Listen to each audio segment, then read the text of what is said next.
el príncipe de los predicadores, Charles Spurgeon.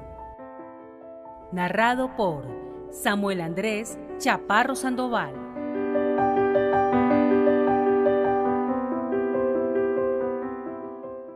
El sermón de Pablo ante Félix. Sermón predicado la mañana del domingo 10 de enero 1858 por Charles Haddon Spurgeon en Music Hall, Royal Surrey Gardens, Londres. Pero al disertar Pablo acerca de la justicia, del dominio propio y del juicio venidero, Félix se espantó y dijo: ahora vete, pero cuando tenga oportunidad te llamaré. Hechos capítulo 24, versículo 25. El poder del Evangelio se manifiesta en su maravillosa grandeza cuando vemos su impacto sobre los corazones consagrados a él, cuando se ven sujetos a tribulación, a persecución o aflicción. ¡Cuán poderoso ha de ser ese Evangelio! Pues cuando entró en el corazón de Pablo, ya no pudo ser expulsado nunca de allí. Pablo sufrió la pérdida de todas las cosas y las tuvo por basura para ganar a Cristo. Para difundir la verdad se enfrentó a penalidades, a naufragios, a peligros en tierra y peligros en el mar, pero ninguna de estas cosas lo hizo desistir y no consideró valiosa su vida, pues quería ganar a Cristo y ser hallado en él. Una persecución se sucedía a la otra. Fue azotado con varas por los judíos, fue arrastrado de un tribunal a otro. Casi no hubo ninguna ciudad en la que no encontrara que le esperaban cadenas y prisión. Atacado en su propio país, es acusado en Jerusalén y procesado en Cesarea. Es llevado de un tribunal a otro en búsqueda de quitarle la vida. Pero observen cómo conserva siempre la prominente pasión de su alma. No importa dónde lo pongan, pareciera como John Bunyan, que dice: si me dejaran salir hoy de la prisión, predicaría otra vez mañana el Evangelio, por la gracia de Dios. No es más que eso, pues lo predico en la prisión y lo proclamo delante de sus jueces. Estando delante del Sanedrín clama: acerca de la resurrección de los muertos soy juzgado. Cuando fue citado a comparecer ante Agripa, Pablo relata su conversión y habla tan dulcemente de la gracia de Dios que el propio rey exclama: por poco me persuades a ser cristiano. Y aquí, en nuestro texto, cuando comparece delante del procurador romano para ser juzgado en un juicio en el que están en juego su vida o su muerte, en lugar de comenzar a defenderse a sí mismo, diserta de la justicia, del dominio propio y del juicio venidero, hasta que su juez se espanta, y entonces el que se sienta sobre el trono toma el lugar del prisionero, y ahora el prisionero lo juzga en anticipación de aquel tiempo cuando los santos juzgarán a los ángeles como asistentes que participan con Cristo Jesús. Vamos, una vez que el hombre cree en el Evangelio y resuelve difundirlo, es convertido en un gran hombre.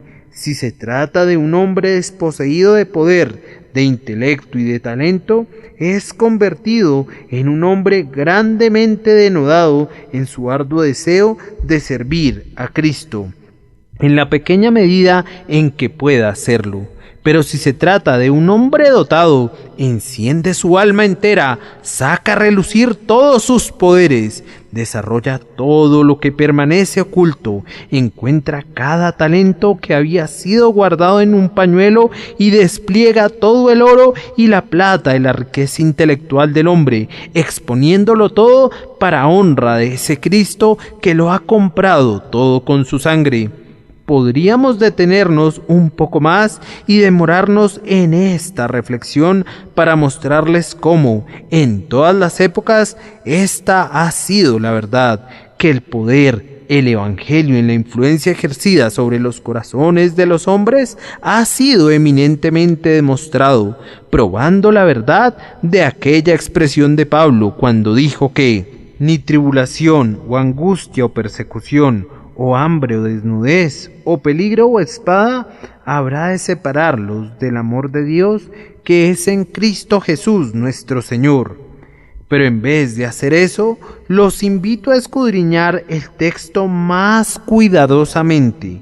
Tenemos ante nosotros un cuadro que muestra a tres personajes, Félix y Drusila, ambos sentados en el tribunal. Pablo el prisionero, que fue conducido allí atado con cadenas para que explicara a Drusila y Félix las doctrinas de la religión cristiana y resolviera si era absuelto o era condenado a morir. Tiene por un lado a un juez dispuesto a condenar a muerte al prisionero, porque deseaba agradar a los judíos. También tienen por otro lado a un prisionero imperterrito que se presenta ante el juez y que sin recurrir a ningún debate comienza a revelar el evangelio seleccionando una cierta porción de él, lo cual es descrito en nuestro texto diciendo que Pablo disertaba acerca de la justicia, del dominio propio y del juicio venidero.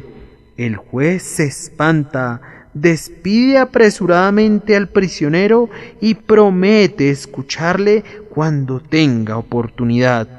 Entonces, consideren en primer lugar el sermón apropiado. Noten en segundo lugar el oyente afectado, pues el que le escuchaba estaba en verdad conmovido. Félix se espantó. Luego noten en tercer lugar la lamentable desilusión. En vez de que se prestara atención al mensaje, la única respuesta que recibió fue: ahora vete. Entonces, en primer lugar, tenemos un sermón apropiado. Solo escuchen por unos pocos momentos la historia de Félix. Félix fue originalmente un esclavo. Fue manumitido por Claudio y posteriormente se convirtió en uno de los infames favoritos del emperador. Por supuesto que estando en esa posición, Félix consentía los vicios de su señor y estaba preparado en todo momento a complacer cualquier deseo lascivo de su abominable corazón. Gracias a esto fue promovido y escaló todos los peldaños del sistema de ascensos en Roma, hasta que obtuvo el cargo de gobernador de Judea.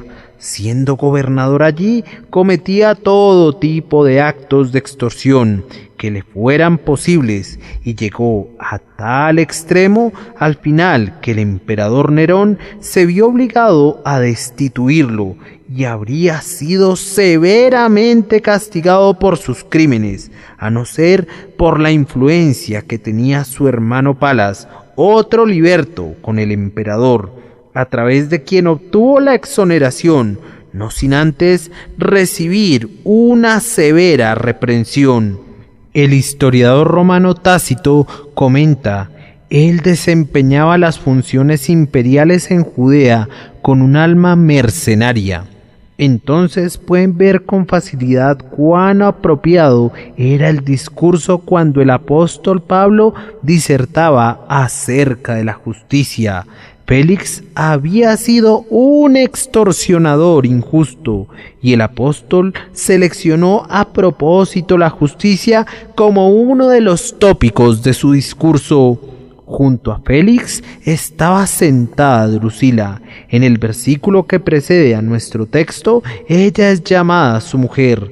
Se dice que era judía. Esta Drusila era la hija de Herodes Agripa, el Grande. Era una mujer notable en aquella época por sus encantos superlativos y por su voluptuosidad desenfrenada. Había estado comprometida con Antíoco, quien, a la muerte de Herodes, rehusó casarse con ella. Posteriormente casó con un reyezuelo sirio de nombre Asiso de Emesa, el cual, aunque era un pagano, estaba tan enamorado de ella que se sometió a los rituales más rigurosos de la religión judía para conseguirla en matrimonio. Su amor fue muy mal correspondido, pues en poco tiempo ella lo abandonó por instigación de Félix, y al momento del mensaje de Pablo estaba viviendo como la mujer del lascivo Félix.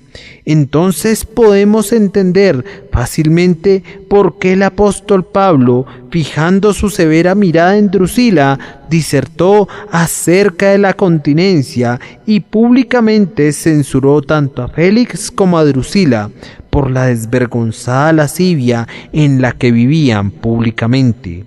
Y luego ustedes podrán imaginar cuán sorprendentemente apropiado era el último de los temas, el juicio venidero, puesto que se había iniciado un juicio y el propio Félix era el juez y Pablo era el prisionero.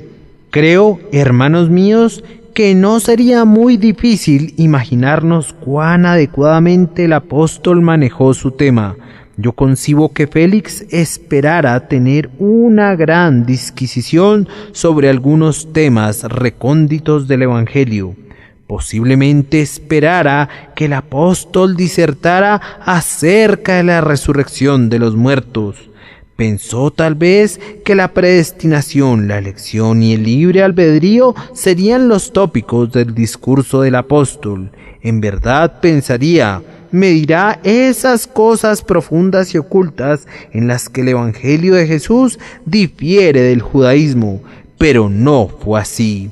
En otro lugar, sobre la colina de Marte, el apóstol hablaría sobre la resurrección.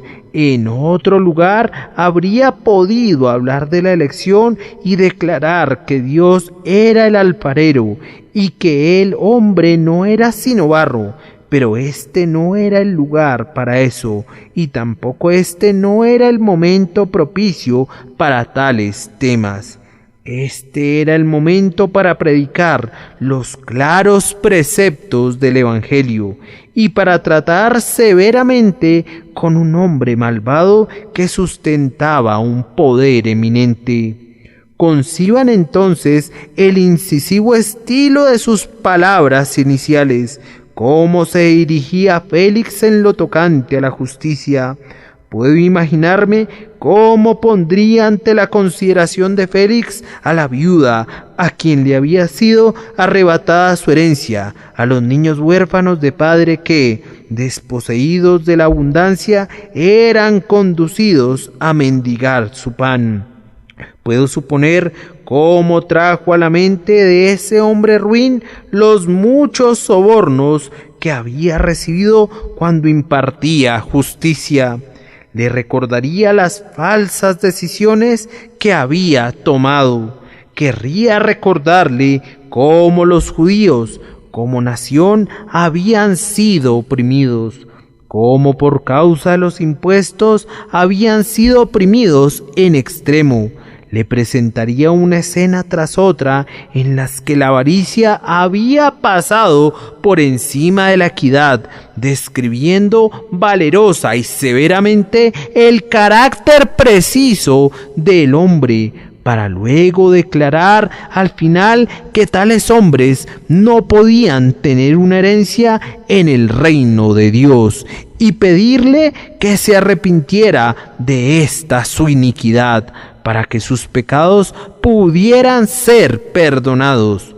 Luego, amable y delicadamente volviéndose a la otra persona, puedo imaginar cómo fijaría sus ojos en Drusila y le recordaría que ella había perdido todo aquello por lo que una mujer había de vivir, y comentaría solemnemente los más poderosos motivos que prevalecían en su lascivo corazón.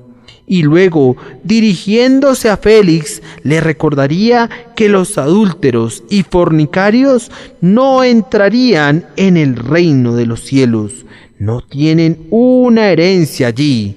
Le recordaría cómo los vicios de un gobernante tienden a contaminar a una nación, y cómo las iniquidades de la nación de los judíos debían en gran medida serles inculpadas a él.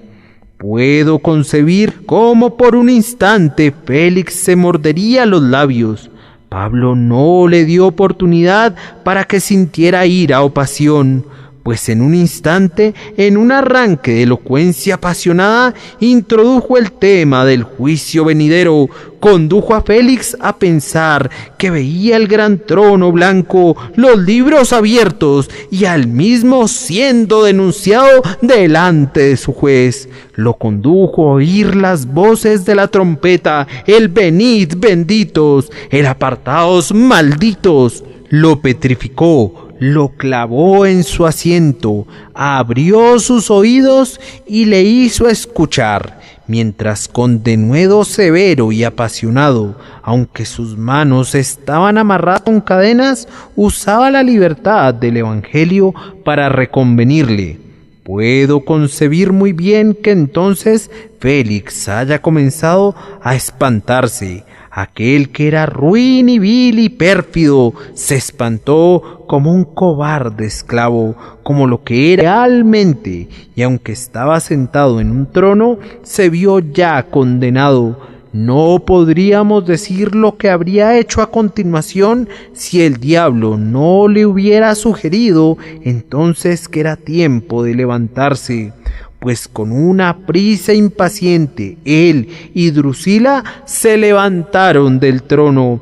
Ahora vete, pero cuando tenga oportunidad te llamaré. Escúchenme entonces, hermanos. Cada ministro debería hacer lo que hizo el apóstol Pablo. Él seleccionó un tópico apropiado para su auditorio.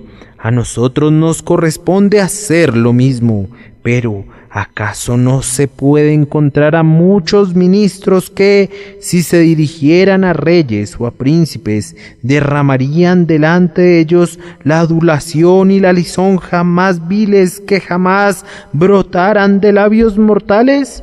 ¿Acaso no hay muchos que, cuando se dan cuenta de que son personas grandes y poderosas, los están escuchando y adaptando su doctrina, cortan los filos agudos de su prédica y se esfuerzan de una manera u otra por hacerse agradables a su auditorio?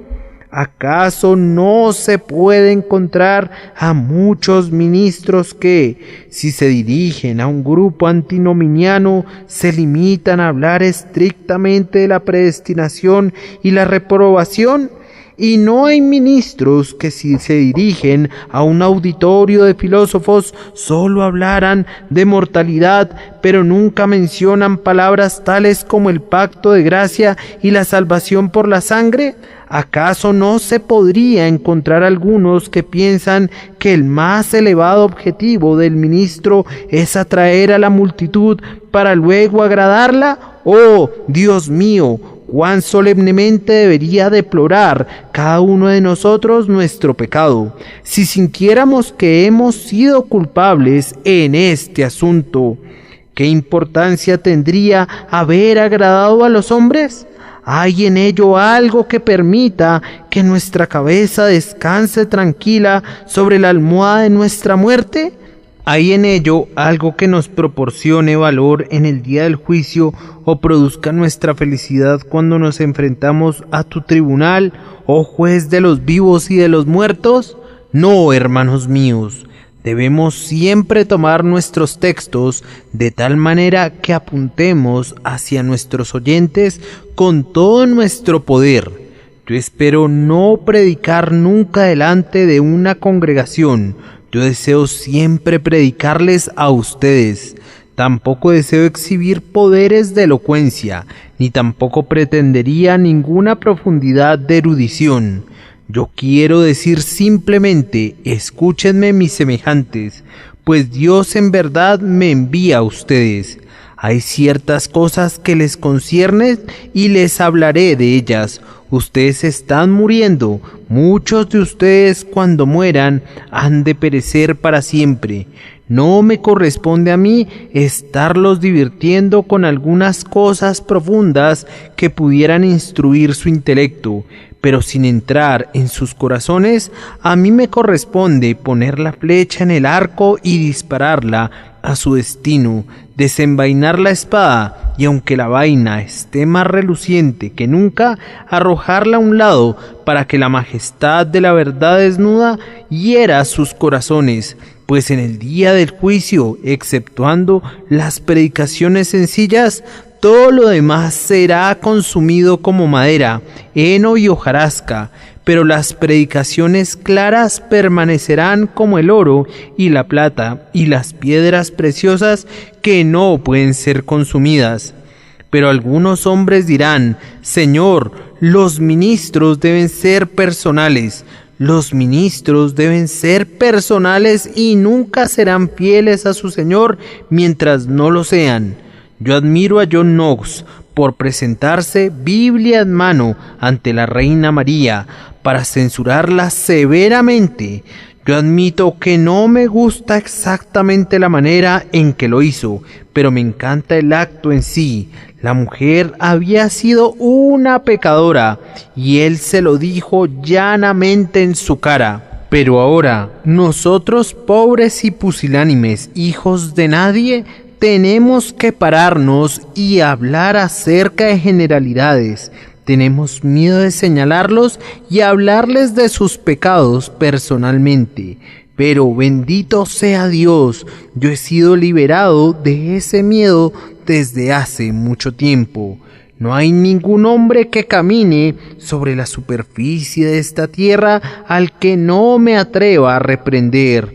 No hay nadie por relacionado que esté conmigo por lazos de profesión o de cualquier otro tipo a quien me diera pena hablarle personalmente en todo lo relacionado al reino de Dios. Y es únicamente por ser intrépidos y valerosos y por convencer de la verdad que estaremos limpios al final de la sangre de nuestros oyentes. Que Dios nos conceda el poder de Pablo para que podamos disertar sobre los temas apropiados y que no seleccionemos generalidades cuando debamos decir la verdad para convencer a la conciencia de nuestros oyentes. Después de todo, el apóstol Pablo no necesita ningún elogio. El mejor elogio que podría rendirse al apóstol fue el comentario de que Félix se espantó, y eso nos conduce a la segunda parte de nuestro tema. Félix se espantó, sí, el pobre prisionero, sin contar con nada que le ayudara en la predicación de la verdad, y más bien teniendo todo en contra: las cadenas, el uniforme de prisionero, la imagen de uno que había promovido la sedición en una nación. Este pobre presidiario, con mano creyente, tomó la espada de la verdad, y con esto partió las coyunturas y los tuétanos, le arrancó los bigotes a León en su guardia. Aún ahora le veo mirando severamente al gobernador en su cara, atacándolo en su corazón, rebatiendo sus excusas, hundiendo la palabra en él con la bayoneta de la verdad, echándolo de cada uno de los refugios de mentiras y llegando a espantarlo. ¡Oh, qué maravilloso es el poder del evangelio predicado! ¡Oh, cuán poderosa es la verdad de que Dios está con el ministro!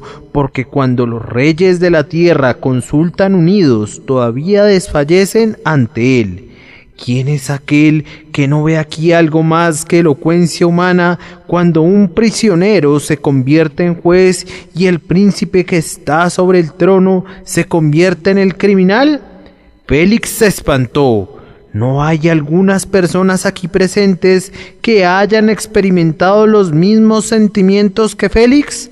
Algún ministro de habla sencilla les dijo algo que era más bien demasiado sencillo para ustedes. Al principio se enojaron, después que lo pensaron bien y conforme el hombre proseguía en su discurso, ustedes se sintieron mortificados por haberle dado la oportunidad de que los expusiera de esa manera, según lo imaginaban. Luego les vino un mejor pensamiento y vieron de inmediato que el hombre no tenía ninguna intención de insultarlos personalmente, y luego sus sentimientos cambiaron. Una centella tras otra brotaba de sus labios. Parecía el propio Júpiter tonante, sentado en su trono arrojando rayos de sus labios. Ustedes comenzaron a temblar. En verdad, aquí está un hombre que me ha dicho todo lo que he hecho siempre. ¿Acaso no es este un hombre enviado de Cristo? Y de esta manera han dado su testimonio de la verdad del Evangelio. Aunque no hayan sentido su poder para su salvación, han sido testigos involuntarios de que el Evangelio es verdadero, pues han sentido su poder cuando ha puesto sus rodillas a temblar y sus ojos derramaron muchas lágrimas. Pero, ¿qué es lo que hace que los hombres se espanten bajo el sonido del Evangelio? Algunos dicen que es su conciencia. Sí, y sin duda lo es en algún sentido. El poeta dijo: la conciencia nos hace cobardes a todos. Y, ciertamente, cuando la exposición del ministro es fiel y pertinente a nuestro propio caso, la conciencia, si no está completamente cauterizada y muerta, hará sonrojar nuestras mejillas. Pero yo entiendo que la conciencia en sí misma es tan completamente corrupta, conjuntamente con todos los otros poderes de la condición humana, que nunca haría que un hombre fuese tan lejos como llegar a espantarse si no hubiese algo que obrara en la conciencia y solo fuese confiada a la obra de su propia fuerza natural. Hermanos míos, yo creo que lo que algunas personas llaman convicción natural es, después de todo, la obra del Espíritu. Algunos teólogos muy profundos son tan entusiastas de la doctrina que afirma que el Espíritu Santo obra siempre eficazmente, que opinan que el Espíritu no puede obrar nunca una emoción transitoria en el alma de un hombre. Ellos imputan tales cosas a la conciencia, y si ven a un hombre como Félix espantado, dicen que se trata de la conciencia natural. Ahora, ellos no ven que en esto están tocando otra doctrina igualmente amada por ellos, la doctrina de la depravación total. Pues si los hombres son totalmente depravados por naturaleza, entonces, ¿cómo espantarse es algo bueno? No serían capaces ni siquiera de eso sin alguna influencia del Espíritu Santo. El hecho es, querido oyente, que el Espíritu Santo obra de dos maneras. En los corazones de algunos hombres, Él obra con gracia restrictiva solamente, y la gracia restrictiva, aunque no los salve, es suficiente para impedirles que se entreguen a los vicios corruptos y evidentes a los que se entregan algunos hombres que se quedan por completo sin los constreñimientos del Espíritu. Ahora, en Félix había alguna pequeña porción de esta gracia restrictiva, y cuando el apóstol le presentó el Evangelio, esta gracia restrictiva revivió su conciencia y condujo a Félix a espantarse.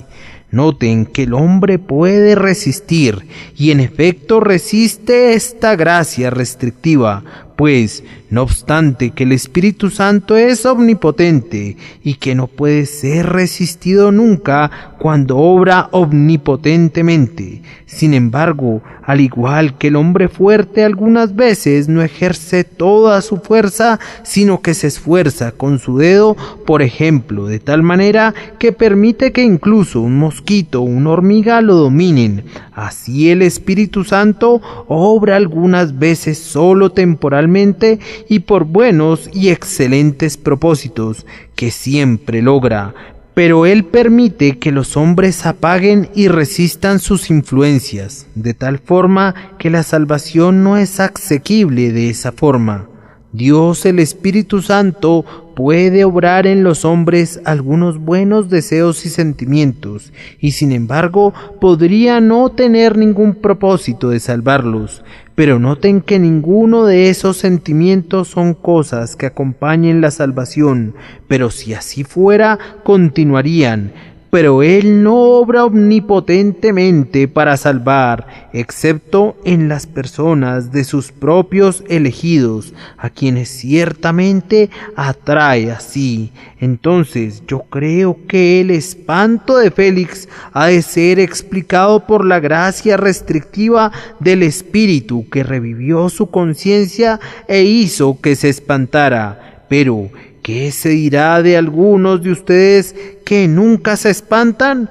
Tú has venido aquí esta mañana con tu rostro de bronce y con tu corazón insolente y altivo. Has estado vociferando tus blasfemias contra el alto cielo y ahora permaneces inconmovible y desvergonzado en la casa de Dios. Aunque un Baxter resucitara de los muertos y con conmovedoras lágrimas y suspiros predicara el Evangelio, tú te reirías y te burlarías. Aunque Boanerges con una lengua de trueno viniera y te predicara, tú fruncirías el labio y encontrarías alguna falla en su oratoria y sus palabras nunca alcanzarían tu corazón. ¡Oh generación impía! Cómo Dios los ha dado por perdidos y cómo los ha embelesado el infierno. ¡Oh raza de hacedores de maldad! Niños que son corruptores. ¡Cuán cauterizados están!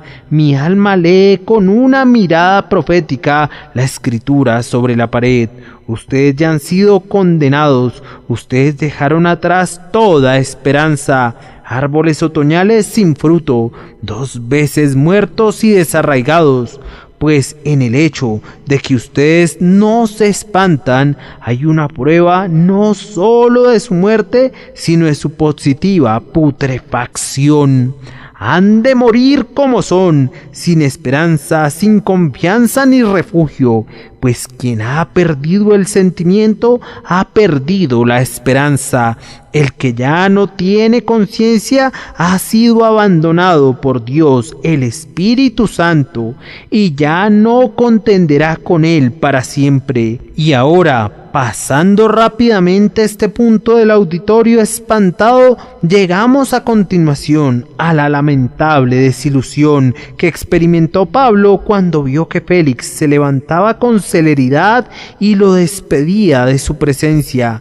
Es maravilloso, díjole una vez un hombre a un ministro, es maravilloso ver a toda una congregación conmovida hasta las lágrimas por la predicación de la palabra. Sí, respondió ese ministro, es maravilloso, pero yo conozco una maravilla 10 veces mayor que esa. La maravilla es que esa gente se limpie sus lágrimas tan rápido y olvide lo que ha escuchado.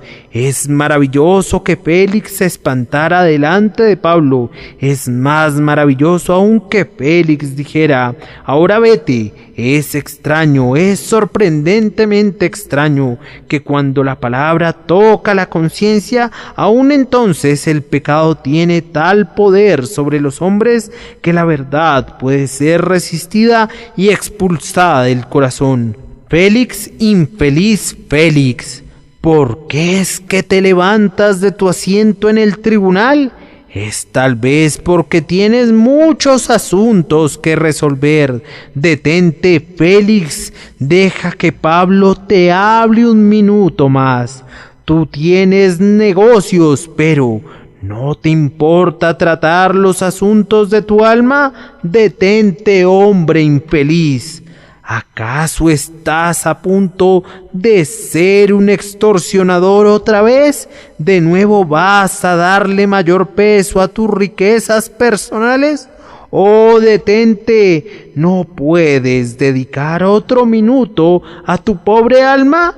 Ha de vivir para siempre. No has reservado nada para ella, ninguna esperanza en el cielo, nada de la sangre de Cristo, ningún perdón de pecado, ningún espíritu santificador, ninguna justicia imputada. ¡Ah, hombre! Habrá un tiempo cuando el asunto que te parezca más importante demostrará no haber sido sino una ensoñación, un pobre sustituto para las sólidas realidades que tú has olvidado. ¿Acaso respondes? No, el rey me ha hecho un encargo urgente. Debo atender asuntos de César. Ah, Félix, pero tú tienes un monarca más grande que César. Hay uno que es emperador del cielo y señor de la tierra. ¿No puedes dedicarte un momento para ejecutar sus mandamientos? Delante de su presencia, César no es sino un gusano. Hombre, ¿obedecerás a uno y despreciarás a otro? Ah, no, yo sé lo que no te atreves a decir. Félix, tú te estás apartando de nuevo para entregarte a tus placeres lascivos. Vete y que vaya Drusila contigo, pero detente. ¿Te atreverías a hacer eso con esas últimas palabras resonando en tus oídos el juicio venidero? ¿Cómo? ¿Acaso repetirás esa inexcusable tardanza que ya te ha condenado y regresarás a empapar tus manos con la lascivia y condenar doblemente tu espíritu después de las advertencias sentidas y oídas? Oh hombre, yo podría llorar por ti al pensar que como el novillo va al matadero y como la oveja lame el cuchillo, así también te diriges al pecado que te destruye y a la concupiscencia que te arruina. Ustedes también, muchos de ustedes, han quedado grandemente impresionados bajo el ministerio. Pero yo sé lo que han dicho la mañana del lunes, después de los profundos escudriñamientos de corazón efectuados el día domingo. Han dicho: debo atender mis negocios, debo cuidar de las cosas de este mundo. Ah, van a decir eso un día cuando el infierno se ría en su cara por su insensatez.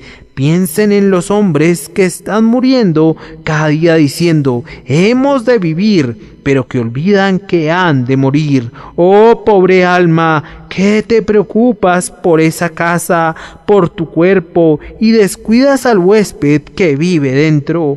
Otro replica: he de tener un poco más de placer. ¿Llamas placer a eso? ¿Cómo? ¿Puede haber placer cuando entregas a tu alma al suicidio? ¿Placer cuando desafías a tu hacedor? ¿Cuando pisoteas sus leyes y desprecias su gracia? Si eso es placer, es un placer en relación al cual los ángeles lloran. ¿Qué hombre consideras es un placer cuando estés a punto de morir? Por eso, sobre todo, considerarás es un placer cuando te presentes delante del tribunal de tu hacedor al fin. Es extraño el engaño que te conduce a creer una mentira. No hay placer en eso que atrae la ira sobre tu alma hasta un grado sumo. Pero la respuesta usual es: todavía hay suficiente tiempo. El joven dice: déjame en paz hasta que me vuelva viejo. Y tú, anciano, ¿qué dices? Puedo suponer que la juventud espere con satisfacción la vida y cuente con encontrar un momento futuro más conveniente. Pero hay algunos de ustedes sobre los que han soplado 70 inviernos. Cuando esperan encontrar una ocasión propicia, están a pocos días de marcha de la tumba. Si sólo abrieran sus pobres ojos lánguidos, podrían ver a la muerte a una pequeña distancia de ustedes. Los jóvenes pueden morir, los viejos deben morir. Dormir en la juventud es morir en el asedio. Dormir en la ansiedad es dormitar durante el ataque. ¿Cómo, hombre? Tú que estás tan cerca del tribunal de tu hacedor, ¿lo desecharás ahora con una hora vete? ¿Cómo? ¿Pondrás dilaciones ahora cuando el cuchillo está puesto en tu garganta, cuando el gusano está en el corazón del árbol y las ramas han comenzado a marchitarse, cuando las muelas ya no funcionan ahora porque son solo unas cuantas y las ventanas de los ojos están oscurecidas? La hoja amarilla y marchita ha aparecido en ti, y tú estás todavía desprevenido para tu condena. ¡Oh hombre de todos los necios! Un necio de cabellos canos es el peor que pudiera encontrarse. Con un pie en el sepulcro y otro pie en el cimiento de arena. ¿Cómo habría de describirte sino diciéndote como le dijo Dios al rico? Necio, en unas cuantas noches más vienen a pedirte tu alma. Y entonces, ¿dónde estarás? Pero aún así, el clamor común es: hay tiempo suficiente. Incluso el moralista mundano dijo: tiempo suficiente, siempre insuficiente. Tiempo suficiente, hombre. ¿Para qué? Seguramente has gastado tiempo suficiente en el pecado. Basta ya. El tiempo ha pasado para haber hecho lo que agrada a los gentiles. ¿Cómo? Tiempo suficiente para servir a un Dios que entregó su vida por ti. No, la eternidad no será demasiado larga para expresar sus preces, y por tanto no puede ser demasiado largo el tiempo de amarlo aquí y servirle los pocos días restantes que habrías de vivir en la tierra. Pero detente, voy a razonar contigo. Vamos, Félix. No te irás esta mañana hasta que mi alma entera se haya derramado en ti, no hasta que te haya abrazado y haya tratado de detenerte esta vez para que no le des la espalda a quien te invita a que vivas. Tú respondes: en otra oportunidad. ¿Cómo sabes tú que volverás a sentir alguna vez lo que sientes ahora? Esta mañana tal vez una voz está diciendo en tu corazón: prepárate para venir al encuentro de tu Dios. Mañana esa voz será callada. Los alborosos del salón de fiestas y del teatro apagarán esa voz que te advierte ahora, y tal vez no la oigas nunca más. Los hombres reciben sus advertencias, y todas las personas que perecen han recibido una advertencia final. Tal vez esta sea tu última advertencia. Se te dice hoy que a menos que te arrepientas, debes perecer. A menos que pongas tu confianza en Cristo, has de ser desechado para siempre. Tal vez nunca volverán a advertirte unos labios honestos. Tal vez nunca te mirarán afectuosamente otra vez unos ojos llenos de lágrimas. Dios está jalando las riendas duramente para detener tus concupiscencias. Tal vez si hoy das coces contra el bocado del freno y lo prosigues locamente tu carrera, Él echará las riendas tras tu espalda diciendo: déjalo. Y luego es una oscura carrera de obstáculos entre la tierra y el infierno, y correrás en ella en loca confusión, no pensando nunca en un infierno hasta que te encuentres más allá de toda advertencia, más allá del arrepentimiento, más allá de la fe, más allá de la esperanza. Pero además, ¿cómo sabes tú si volvieras a tener de nuevo estos sentimientos alguna vez que Dios te aceptará entonces? Hoy dice: si oyeres hoy su voz, no endurezcáis vuestros corazones. En esta hora su amor llora por ti y sus entrañas te anhelan vivamente. Hoy dice: venid luego y estemos a cuenta. Si vuestros pecados fueren como la grana, como la nieve serán emblanquecidos. Si fueran rojos como el carmesí, vendrán a ser como blanca lana. Pones hoy un oído sordo a sus palabras, desprecias hoy su invitación y desdeñas su advertencia.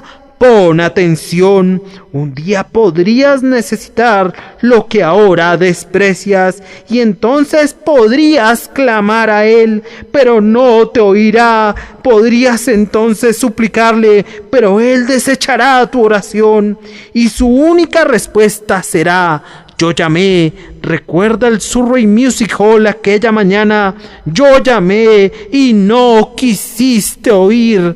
Tú estabas apoyado allá contra una columna bajo el balcón. Yo llamé y tú rehusaste. Extendí mi mano como queriendo atraerte a mi pecho y no hubo quien atendiese. Tú estabas allí en el balcón, escuchabas, pero era como si no oyeras. Por tanto, y oh, qué terrible conclusión, también yo me reiré en vuestra calamidad y me burlaré cuando os viniere lo que teméis. Alto, esas no son mis palabras, son las palabras de Dios. Vayan al libro de Proverbios y las encontrarán allí. Sería algo duro que yo dijera eso de Dios, pero Dios lo dice de sí mismo, y Dios es veraz, aunque todo hombre sea mentiroso. Y si Él es veraz, ¿cómo sabes tú que no menospreciará tu oración un día, que no escuchará tu clamor y que te proscribirá para siempre? Pero además, ¿cómo sabes que has de vivir para ser advertido de nuevo? Un ministro dijo una vez, cuando yo le sugerí dedicadamente que no había predicado el Evangelio esa mañana, no tenía la intención de predicar a los pecadores en la mañana, pero les voy a predicar en la noche. Respondí, pero ¿qué pasaría si alguien de tu congregación de la mañana esté en el infierno antes de que llegue la noche? Lo mismo podría decirte a ti. Has prometido ir hoy a la casa de un amigo y piensas que no puedes romper esa promesa. Quisieras poder hacerlo, quisieras poder ir a casa y caer de rodillas y orar, pero no puedes hacerlo porque tu promesa te ata. Tendrás un momento propicio uno de estos días y así el Dios Todopoderoso ha de esperar la conveniencia del hombre. ¿Cómo sabes que vivirás hasta que esa conveniencia se presente?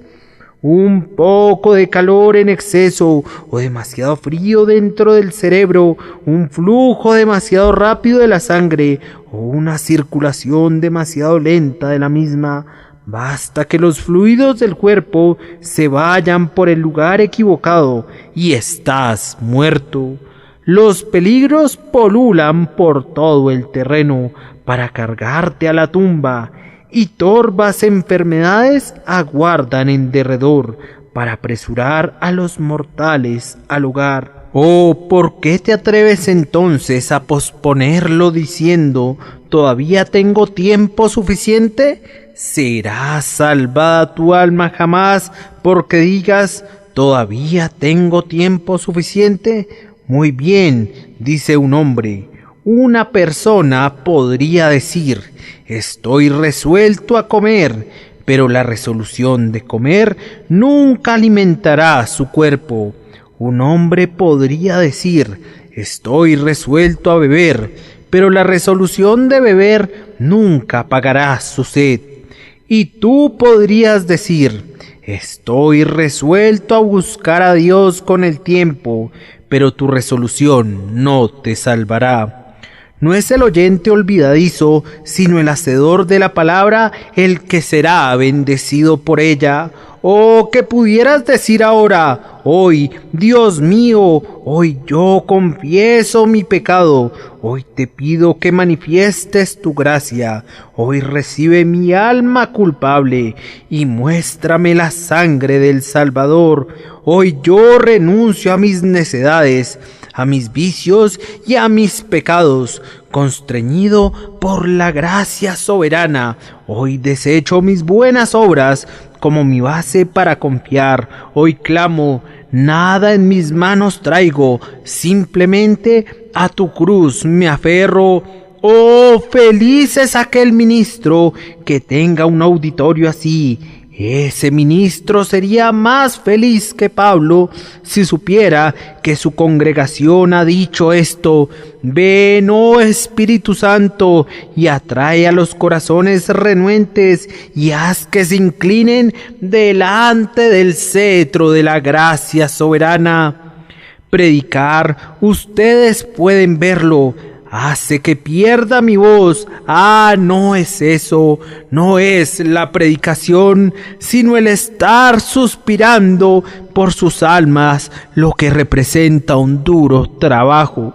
Yo podría predicar indefinidamente, podría pararme aquí día y noche para hablarles del amor de mi Señor y advertir a las pobres almas, pero lo que me afecta es el pensamiento posterior que me seguirá cuando descienda las escaleras de este púlpito, que muchos de ustedes, amigos míos, desdeñarán esta advertencia. Ustedes se irán, saldrán a la calle, bromearán, se reirán.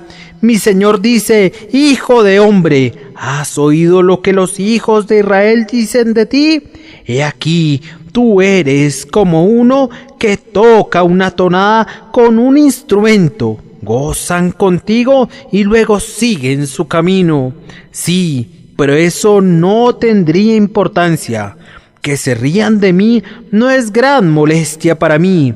Puedo gozarme con las burlas y los desprecios, las caricaturas, las sátiras y las calumnias son mi gloria.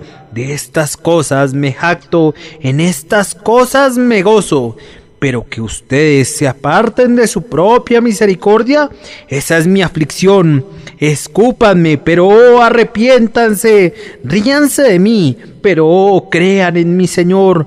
Conviertan mi cuerpo en la basura de las calles si quieren, pero no condenen su propia alma. No desprecien su propia misericordia, no desechen el evangelio de Cristo. Hay muchas otras formas de hacerle al tonto, además de esa. Lleven carbones en su pecho, golpeen sus cabezas contra la pared, para que otros necios se rían, pero no condenen sus almas por el simple objetivo de ser necios. Dedíquense con seriedad a un tema serio. Si no hubiese un más allá, vivan como quieran. Si no hubiera un cielo, si no hubiera un infierno, ríanse de mí. Pero si estas cosas son ciertas y creen en ellas, los exhorto, puesto que los veré en el tribunal del Señor Jesús en el día del juicio. Los exhorto por su propio bienestar inmortal, que reciban estas cosas en el corazón. Prepárense a venir al encuentro de su Dios, oh hijos de Israel, y que el Señor les ayude en esto, por Jesucristo nuestro Señor. Amén.